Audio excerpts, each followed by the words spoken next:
Step into the enigmatic world of Patricia Aldyen, Austin Taylor Buckley, known simply as Pat, whose life unfolded like a masterfully scripted drama.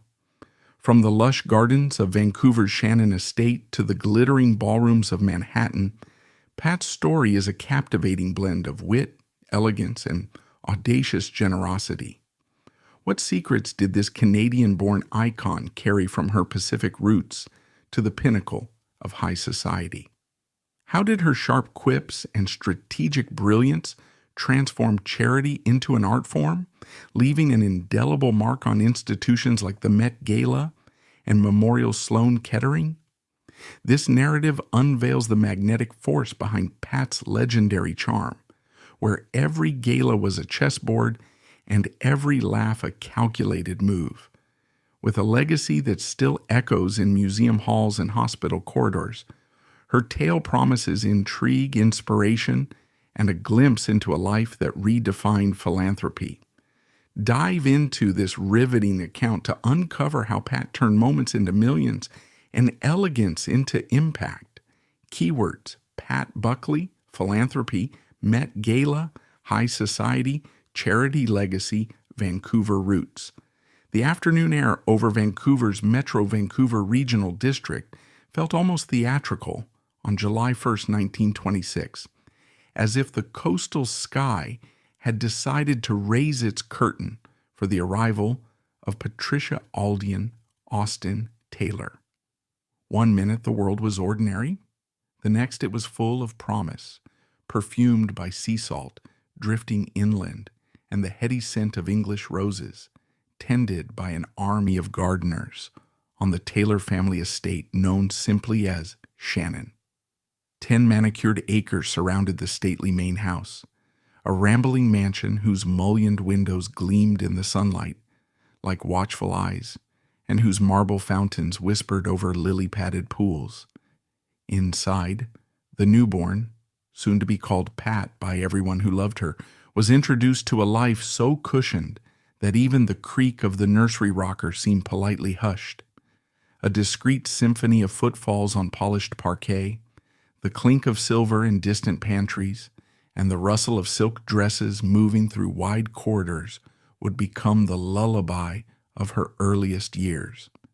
Her father, Austin Cotterill Taylor, born January 17, 1889, was never one to take such luxury for granted. He was, by every newspaper account of the era, a self-made industrialist who had turned timber and ore into gold through a combustible mix of ambition, charm, and sheer stamina. Vancouver in the early 20th century was a frontier city exploding outward, its skyline drawn in sawmill smoke and hope, and Austin thrived in that environment. He strode through lumber camps in boots crusted with Pacific mud, negotiated mining rights in makeshift offices where the desk might be a dynamite crate, and emerged with ledgers that shone with black ink. The fortune he built was not merely money, it was proof that an ordinary Canadian boy could punch through the ceiling of circumstance. Yet Austin Taylor's heart beat fastest at racetracks, and nowhere did that pulse pound louder than when his prized thoroughbred Indian Broom thundered down the straightaway. Unlike some owners who merely wore silk colors and posed for photographs, Austin studied bloodlines, weather conditions, and hoof placement with an engineer's concentration. In 1936, Indian Broom chased the fabled Seabiscuit, shoulder to shoulder, in a contest that set sports pages aflame. Though Seabiscuit ultimately captured the wider imagination, Indian Broom's daring run secured Austin's reputation as a man who could will almost anything to sprint. Trophy after trophy began to line the wood-paneled study at Shannon, evidence that wealth had met passion and produced pure exhilaration. Pat's mother, Kathleen Ruth Elliott Taylor, born August 15, 1898, and blessed with high cheekbones that editors happily called striking, added sparkle to the Taylor saga. She was the daughter of Winnipeg's chief of police, a man who believed equally in order and spectacle. Kathleen's childhood included formal teas, skating parties on frozen rivers, and evenings listening to brass band concerts under prairie stars. By the time she made her own social debut, she glided across parquet floors with the self-possession of someone who knew she could command a room simply by pausing in the doorway. Austin met her at a Calgary charity ball where his cufflinks flashed, her sapphire earrings rivaled the chandelier, and an orchestra's waltz swirled around them like destiny. Their courtship seemed to unroll as smoothly as that dance letters, train journeys, weekends at mountain lodges, and ended beneath the gleam of a cathedral aisle where vows echoed off limestone columns. Ancestry, for the Taylors, was less a chain of dates than a badge of endurance. Pat's paternal grandfather, George Cottrell Taylor, 1862-1926, had witnessed the last horse-drawn wagons departing Ontario even as locomotive whistles announced a new age. His wife, Ellen Charlotte Austin, 1859-1948, kept meticulous ledgers of seasonal plantings and family births, believing both could be coaxed into glorious bloom with the right mix of patience and prayer. Further back still stood her great-grandparents, James Allen Austin, circa 1825-1894, and Charlotte Ellen Gain, 1829-1916, settlers who left scant possessions but ample courage carved into diary entries about winter blizzards and prairie fires. Their resilience infused Pat's childhood with an unspoken challenge. All this elegance was inherited only in order to be multiplied. Shannon itself looked like an Edwardian dream transplanted onto Pacific soil. Formal beds of delphinium and foxglove glowed beneath towering cedars, while gravel paths curved toward hidden benches, perfectly placed for reading poetry or staging conspiratorial chats. 3 children, Pat and her 2 siblings, roamed the grounds together, playing hide-and-seek among yew hedges tall enough to swallow an adult whole. The staff, from head gardener to scullery maid, moved with the synchronized grace of a ballet troupe. Fresh linens appeared, as if wished for. Fireplace logs stacked themselves in neat pyramids beside carved mantels, and the scent of lemon oil danced through hallways after every dawn break dusting. Within that plush world, Pat formed her own orbit. Even as a toddler, she possessed a quicksilver sense of humor, the kind that could deflate pomposity without a trace of malice. Nannies reported that when asked to recite nursery rhymes, she often delivered them in mock-serious tones, then burst into giggles that set everyone else laughing. By age 7, she could charm visiting captains of industry with questions about shipping tonnage, pivot to admire a dowager's hat plume, and still remember to tiptoe past the library where her father calculated commodity futures by lamplight. Holidays at Shannon felt cinematic. Austin Taylor imported fir trees so tall they brushed the ballroom's plaster medallions. Kathleen presided over dinner tables where crystal gleamed like captured starlight. Guests might include provincial politicians, Hollywood starlets passing through on publicity tours, or fellow elite families like the Trudeaus. Pierre, years before anyone imagined him steering a nation, sometimes kicked a leather ball with Pat on the back lawn, while adults toasted future leaders in flutes of chilled champagne. No one then could have guessed the prophetic ring of those toasts. Beyond the hedges, Vancouver in the 1930s and 40s was writing its own love letter to modernity. Trolley bells clanged through streets lined with Union Jack bunting. Seaplanes skimmed Burrard Inlet like futuristic dragonflies, and newspaper headlines spoke of distant turmoil, even as local markets bustled with salmon, lumber, and wheat. The city's mashup of British formality and Pacific vigor mirrored Pat's emerging duality, genteel manners paired with a restless curiosity about what lay over the horizon. Of course, nothing stirred her imagination quite like the stables. Indian Broom, retired but still tempestuous, snorted clouds of steam on frosty mornings, while stable hands murmured reverently about his near-mythic duel with Seabiscuit. Pat would slip sugar cubes from her coat pocket, palm brushing the velvet softness of his muzzle, and close her eyes to picture that 1936 Santa. Anita stretch run, 2 horses dark as thunderbolts, jockey silks caught in wind, the grandstand thunder drowning out every heartbeat. Though she was barely 10 at the time of the actual race, film reels played again and again in the Taylor home theater, replaying that riveting second when Indian Broom surged ahead, then the bittersweet instant Seabiscuit found another gear. Watching, Pat learned that victory and defeat could both forge legends. What mattered was the glorious risk of entering the race. Formal education took place first under private tutors who set up easels and abacuses in sun-drenched conservatories, where the scent of orchids sometimes distracted from verbs and fractions. Pat devoured Shakespearean monologues, painted surprisingly deft watercolor landscapes, and translated French verses with flair. Mathematics, however, felt like a foreign tongue spoken too fast. Even the most patient tutor could not convince her that equations possessed hidden poetry, and she quietly despaired that her future might be fenced by her inability to charm numbers the way she charmed people. Crofton House School offered a broader canvas. Clad in box-pleated kilts and blazers with crested pockets, she filed into Gothic arched hallways where portraits of resolute alumnae seemed to cheer her on.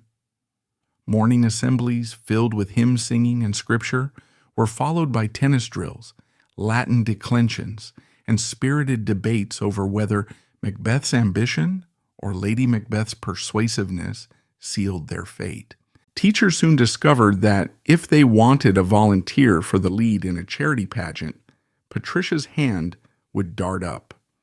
Stage fright did not exist in her vocabulary, nor, unfortunately, did long division.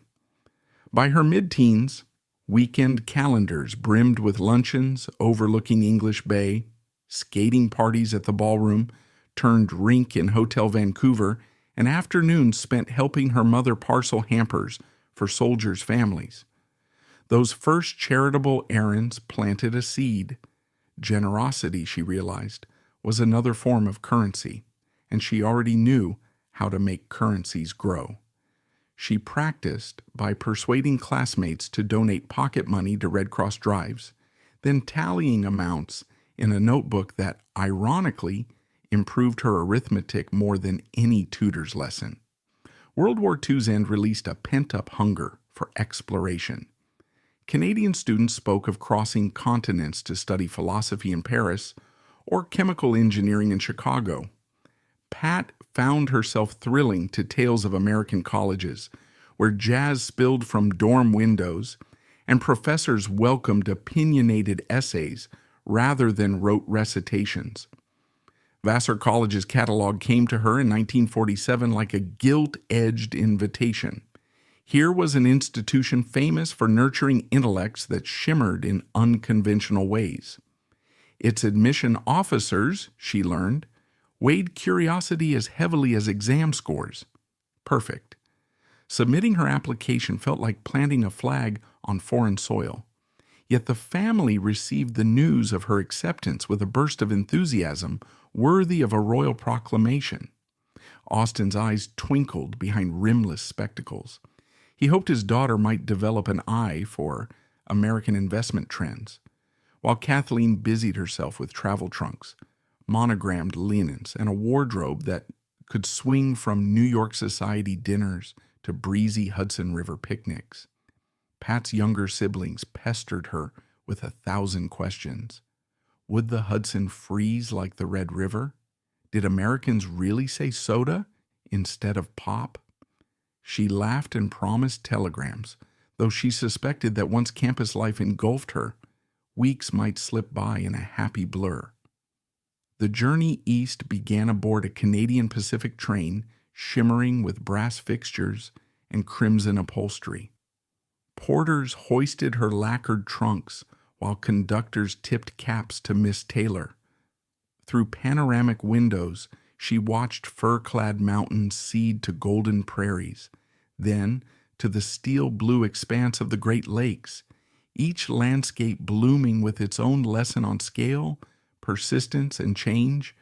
She journaled furiously, descriptions of dawn over Banff, sketches of grain elevators silhouetted against vermilion sunsets, promising herself she would never grow so sophisticated that she lost the wonder of a traveling child pressing her face to the glass.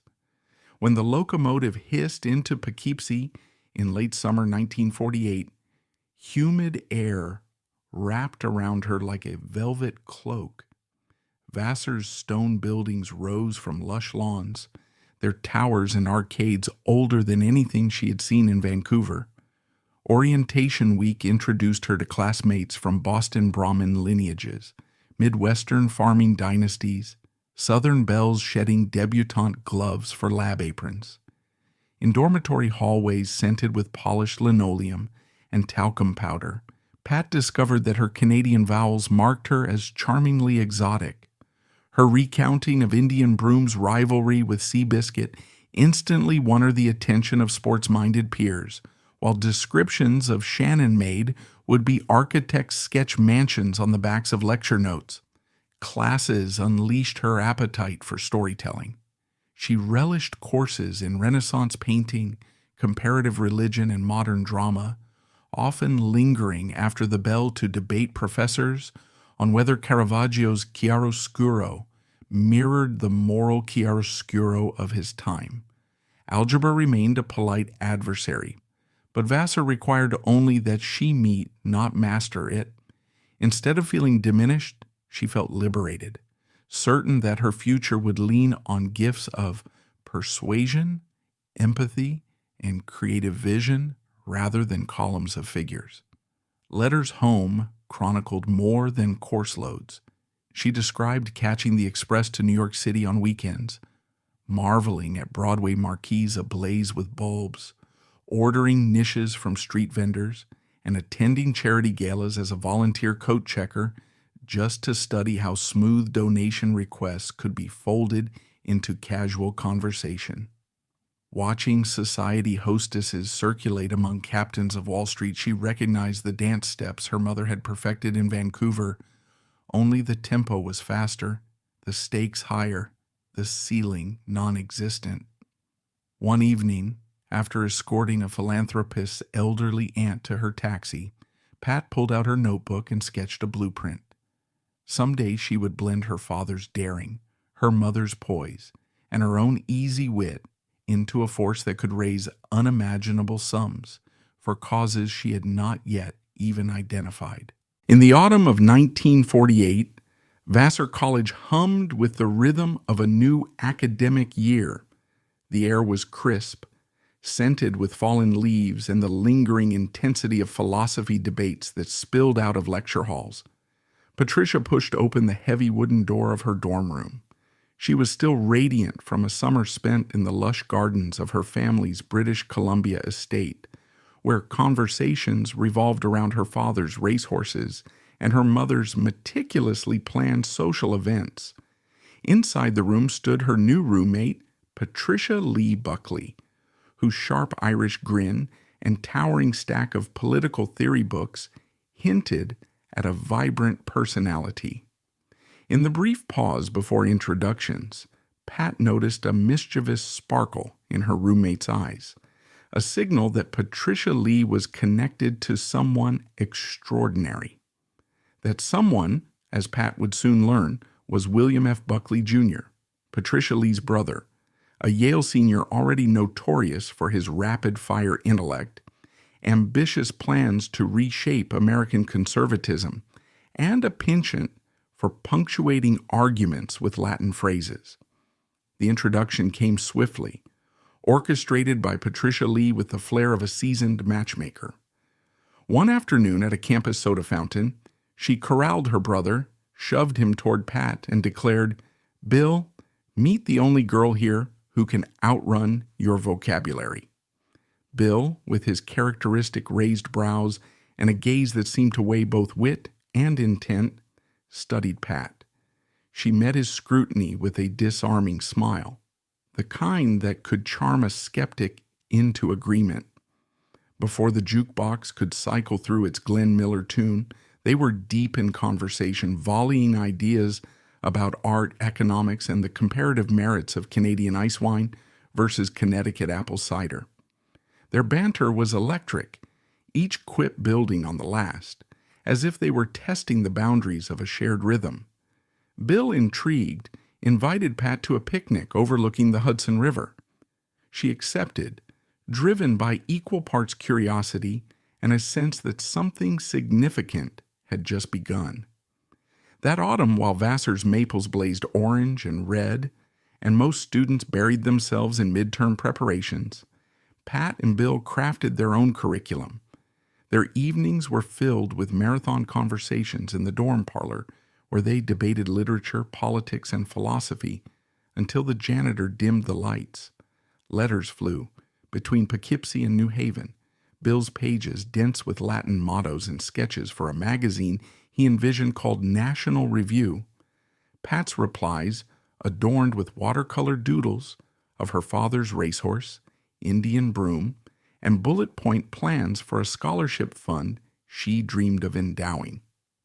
On weekends, they boarded trains to Manhattan, wandering secondhand bookshops, and arguing over Oscar Wilde versus G.K. Chesterton. Bill's statistical riffs met Pat's razor-sharp humor. When he launched into a data-driven defense of free markets, she countered with a self-deprecating joke about her hopeless math grades, prompting laughter that left him gasping. Pat had never cared for numbers, but she thrived on rhythm, and Bill's mind moved like a jazz solo, improvisational, relentless, exhilarating. By Christmas, their connection had deepened into something undeniable. Pat returned to Vancouver for the holiday break, her suitcases stuffed with textbooks, but her thoughts consumed by Bill. Over tea in the family's elegant drawing room, she confided to her mother, Kathleen, that she might not finish her degree at Vassar.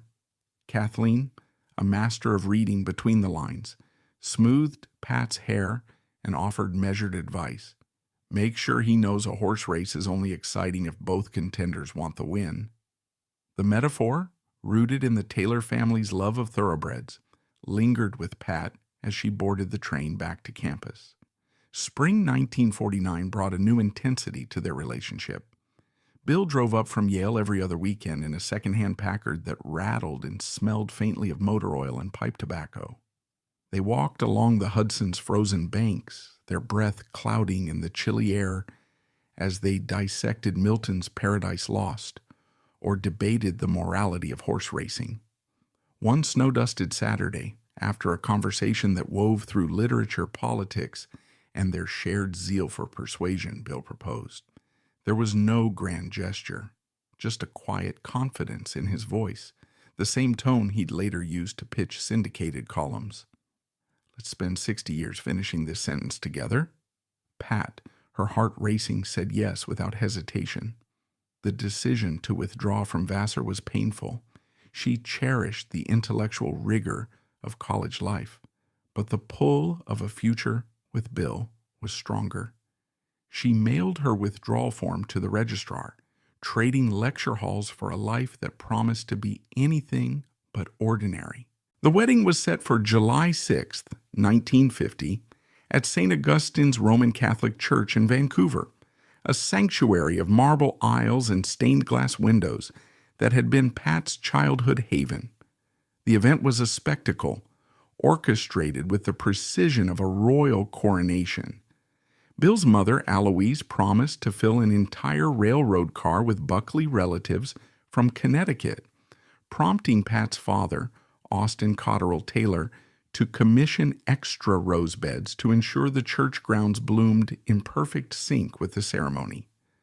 The guest list was a who's who of North American society, with 10 attendants flanking the couple. A matron of honor in blush silk, a maid of honor in ivory lace, and ushers whose polished appearance rivaled Hollywood leading men. Outside, reporters jostled for position, local children climbed maple branches for a better view, and early television crews laid cables across the curb, capturing what felt like a proto-reality show. Pat's gown, a masterpiece of peau de soie commissioned from a Paris designer, featured a 30-foot train that cascaded down the aisle like a wave of satin. Bill stood at the altar, his hair slicked back, his eyes bright with a mix of playwright's poise and schoolboy nerves. The vows, delivered in a blend of Latin and English, resonated through the church, and when the priest pronounced them husband and wife, the applause and flashbulbs erupted, shaking the rafters. The honeymoon was a whirlwind of European adventures. In Venice, they dined canal-side, Bill scribbling editorials between courses while Pat sketched fundraising ideas inspired by Renaissance patronage. In Paris, they danced to jazz in smoky clubs, Pat's laughter drawing smiles from strangers. On Capri, Pat insisted on swimming at dawn despite choppy seas, her determination outpacing Bill's protests. Bill lugged a portable typewriter, hammering out essays, while Pat wrote thank you notes on hotel stationery and jotted down plans for future charities. They returned to the United States with suitcases heavy with Italian leather and hearts light with possibility. The couple settled into a brick colonial home in Stamford, Connecticut, perched above the Mianus River, its expansive lawns perfect for croquet and political fundraisers. They also acquired a Park Avenue duplex on Manhattan's Upper East Side, a sophisticated eyrie with skyline views, mahogany bookshelves, and an elevator opening into a foyer scented with gardenias and pipe smoke. For winters, they leased Chateau de Rougemont, a former monastery above Gstaad, Switzerland, its stone walls and mullioned windows framing pristine alpine slopes. These three homes, Stamford's gracious colonial, Manhattan's urban Versailles, and Rougemont's historic retreat, would anchor their lives, each a stage for Pat's evolving roles as wife, mother, hostess, and philanthropist. On a soft September morning in 1952, Pat gave birth to their only child, Christopher Taylor Buckley, nicknamed Christo, and soon shortened to Kit by neighborhood friends. Motherhood transformed Pat, blending her socialite sparkle with a lioness's fierce devotion. She scheduled feedings with military precision, but wove bedtime stories where knights negotiated treaties rather than slaying dragons. Bill, ever the scholar, taped Latin quotations from Thomas Aquinas to the crib, convinced early exposure could shape a young mind. Kit, however, proved more attuned to humor than aphorisms. By kindergarten, he was mimicking Bill's oratorical flourishes and Pat's witty asides, delivering one-liners at dinner that left guests choking on their wine. Pat recognized the budding satirist in him and nurtured it by filling their home with storytellers, writers, editors, and thinkers who drifted through the Stamford dining room, drawn by Bill's polemics and Pat's impeccable hospitality. Managing 3 residences was a logistical high-wire act, but Pat balanced them with the grace of a dancer shifting from waltz to tango. In Stamford, she hosted summer barbecues, where Pulitzer-winning novelists debated Supreme Court justices under Japanese lanterns, the air thick with the scent of grilling ribs. On Park Avenue, starting in the mid-1960s, she transformed Monday nights into a bi-weekly institution for National Review editors. The duplex's dining room, draped in damask and lit by chandeliers, became a crucible for ideas, where manuscript disputes dissolved over smoked salmon and chilled pouilly fuissé. Pat refereed with charm, ensuring debates ended with actionable plans rather than bruised egos. In Rougemont, winter mornings dawned with sunlight glinting off glaciers, and Pat organized torch-lit sled races, channeling entry fees to alpine rescue charities. Her ability to orchestrate these worlds, suburban, urban, and alpine, made her a master of environments, each tailored to her vision of connection and impact. Pat's humor was a cornerstone of her magnetism, sharp and precise, often delivered with a smile that softened its edge. One snowy January evening in Gstaad, Senator Ted Kennedy, a guest in the area, called the chateau to borrow a car. Pat, recalling the Chappaquiddick incident with surgical accuracy, replied, "Certainly not. There are 3 bridges between here and Gstaad." The line landed like a dart, followed by silence on the phone. By evening, the story had spread across Bern, cementing Pat's reputation as a hostess whose courtesy carried a sting. Her wit wasn't just a social weapon, it was a tool for connection, disarming the powerful and charming the skeptical. Her appearance was another facet of her influence. In 1975, Eleanor Lambert, the grand dame of fashion public relations, inducted Pat into the International Best Dressed Hall of Fame, recognizing her wardrobe of structured jackets, artfully draped silk scarves, and diamond clips that gleamed under chandeliers. For Pat, fashion was strategic, a means to draw attention to her causes. Her elegance was the frosting on a fundraising cake, captivating but only impactful because of the substance beneath. That substance was her strategic brilliance, most evident in her transformation of the Metropolitan Museum of Art's Costume Institute benefit, later known as the Met Gala. In 1978, Pat took the helm as chairwoman, a role she held for 17 years until 1995. When she began, the event was a modest dinner for museum patrons. Under her leadership, it became a cultural juggernaut, a night where fashion met art and philanthropy, drawing A-list celebrities and generating 7- and 8-figure donations. Pat convinced designers to underwrite decor, persuaded socialites to buy tables twice over, and choreographed seating plans with the precision of a military campaign. Her vision turned the gala into a runway of ideas where every detail, from centerpieces to guest lists, served the museum's mission. Her partnership with Nan Kempner, another Manhattan philanthropic powerhouse, became legendary. Nan, with her willowy frame and infectious giggles, complemented Pat's arch wit and commanding presence. Together they twirled through ballrooms, coaxing donations with the charm of Pied Pipers, wielding bejeweled clipboards.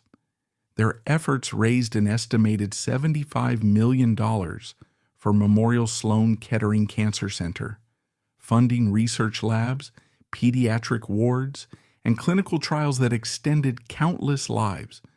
Pat also championed New York University Medical Center, supported early AIDS initiatives when stigma kept others at bay, and quietly bankrolled programs for Vietnam War veterans navigating a fractured homecoming. In Manhattan's social hierarchy, Pat's name was synonymous with influence. In the 1980s, gossip columns revived Ward McAllister's term, the 400, to describe New York's elite, and Pat's son, Christopher, dubbed her the de facto queen of that circle, a blend of refinery and relentless networking. She shrugged off the label, pinned a magnolia brooch to her lapel, and planned the next gala. For Pat, social leadership was a marriage of aesthetics and arithmetic. Every velvet swag had to justify the caterer's invoice. Every chandelier had to inspire a donor to add a zero. Her Canadian roots remained a quiet undercurrent. She missed the Pacific's briny tang and the gardens of her Vancouver childhood, but her life was now firmly American. In the early 1990s, she stood in a Connecticut courthouse, raised her right hand, and became a U.S. citizen. The ceremony was understated, marked by a wry comment to Bill, "Now, Uncle Sam can't deport me for excessive fundraising." The judge laughed, signed the certificate, and likely upgraded his museum membership soon after. The new passport formalized what had long been true. America was her canvas, even if Canada had shaped her palette. The decades unfolded with a rhythm of milestones. Renovations in Stamford, where the colonial home gained a new wing. Monday night debates on Park Avenue, where ideas crackled like firewood. And February ski runs in Rougemont, where the powder squeaked underfoot. Kit grew into Christopher Buckley, editing the Yale Record, writing for Esquire, and publishing novels like Thank You for Smoking that skewered Washington with surgical precision. Bill founded National Review, hosted Firing Line, and debated political giants with a vocabulary that seemed to expand mid-sentence. Pat, meanwhile, never stopped moving. One spring afternoon, she called the United Nations Chief of Protocol, asking if surplus floral arrangements from a diplomatic banquet could be redirected to a Harlem hospice. When the aide hesitated, citing a busy schedule, Pat replied, "Darling, so am I." The next day, orchids arrived at the hospice, a testament to her persistence. Her success stemmed from meticulous planning. Pat maintained binders color-coded by purpose, emerald tabs for guest lists, sapphire for menu drafts, ruby for seating charts. The night before a gala, she might be found stapling velvet to a banister in a couture gown because the florist mismeasured. She rehearsed donor pitches like an actor perfecting a soliloquy, believing a well-timed joke outshone a guilt trip. Her copperplate handwriting graced condolence notes and pledge reminders alike, each an act of stewardship. Her attention to detail was legendary. Staff recalled her adjusting a single fork's angle on a table for 200, ensuring every element aligned with her vision. Recognition followed: honorary doctorates, lifetime achievement awards, and society page headlines. But the accolade she treasured most was a stack of Polaroids labeled "Thank You, Children," kept in a crystal bowl on her Stanford desk. Each photo showed a pediatric patient from Memorial Sloan Kettering or NYU Medical Center holding a handmade card, a tangible reminder of lives touched by her work. These images silenced cynics who claimed socialites fundraised for vanity. For Pat, the real reward was a child's smile, proof that another round of chemotherapy had been financed. As the years advanced, time left subtle marks. Bill's hair silvered, Pat's stride slowed, occasionally requiring a discreet cane, but their rhythm held. Monday dinners continued, filled with laughter and debate. One January in Rougemont, a photographer asked Pat's secret to stamina. She raised a glass of Swiss Pinot Noir and quipped, "A sense of mischief in shoes that really fit." The line landed in vogue, encapsulating her blend of humor and practicality. This final chapter, though brief in time, was the culmination of a life defined by resilience, wit, and an unrelenting commitment to making the world better through charm and strategy. Its roots stretched back decades to a pivotal moment in 1965 on a snowy slope in Gstaad, Switzerland. Pat, then in her late 30s, was skiing with her characteristic flair when a patch of ice sent her tumbling.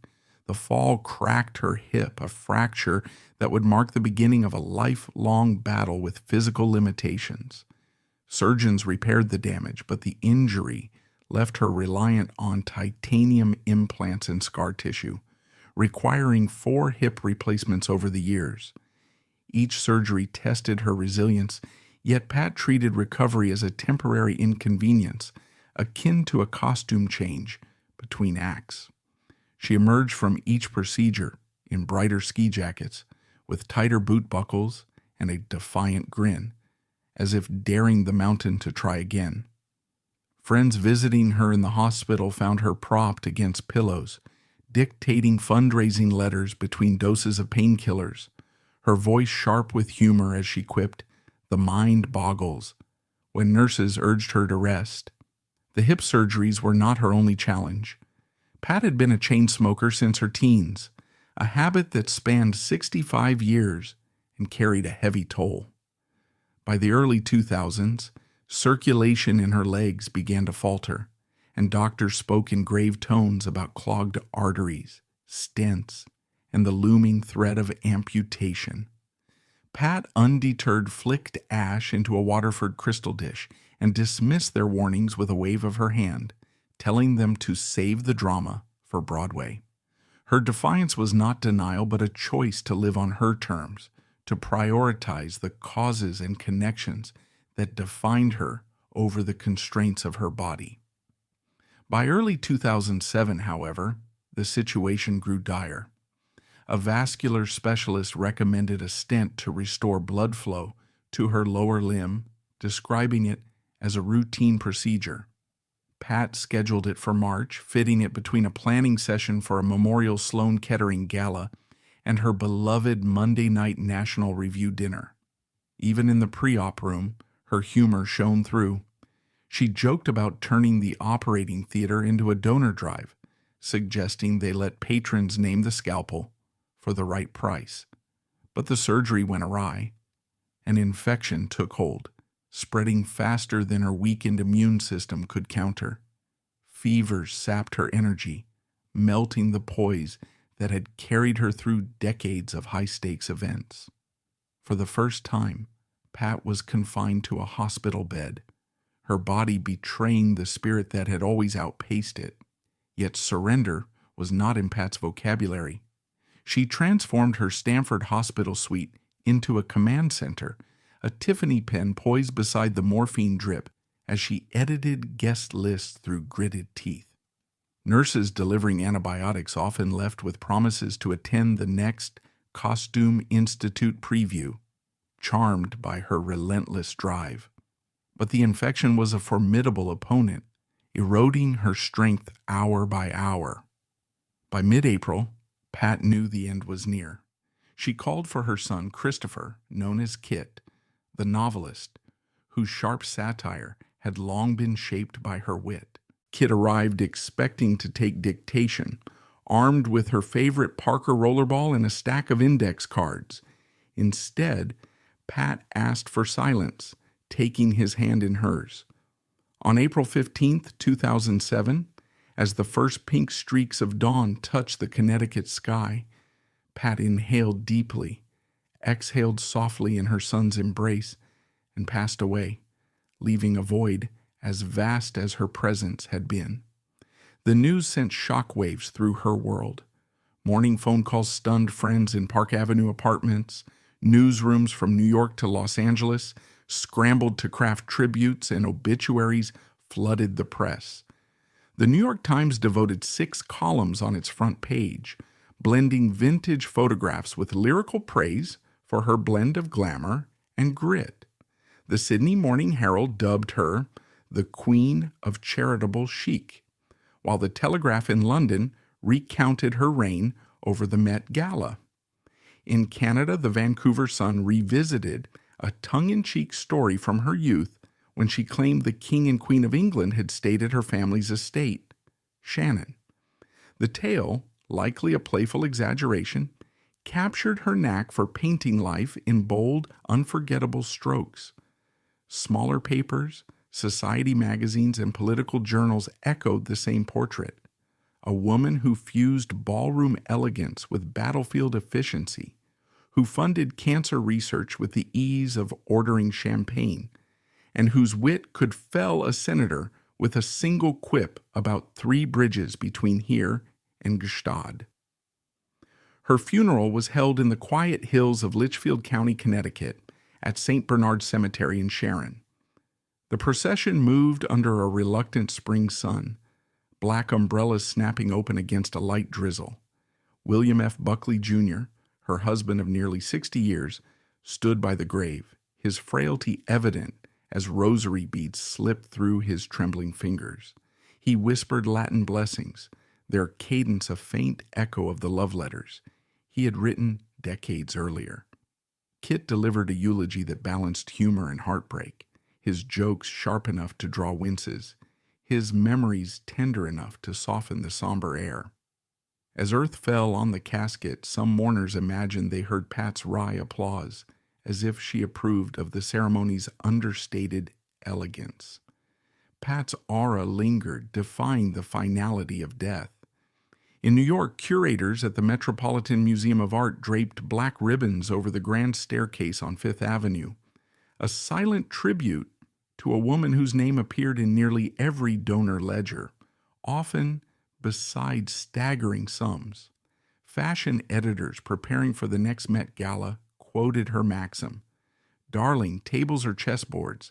Place the queens where the knights can't reach them," and adjusted seating plans accordingly. At Memorial Sloan Kettering, administrators reviewed budgets and marveled at the $75 million Pat and her friend Nan Kempner had raised, funds that sustained research labs and patient care long after their deaths. On Park Avenue, former National Review editors gathered every other Monday out of habit, pausing in the lobby to wonder if the dinner could ever feel complete without Pat's presence. It never did. Her legacy took on a digital life as well. Pat's Wikipedia page expanded rapidly, citing Vogue retrospectives, congressional dinner transcripts, and archival interviews.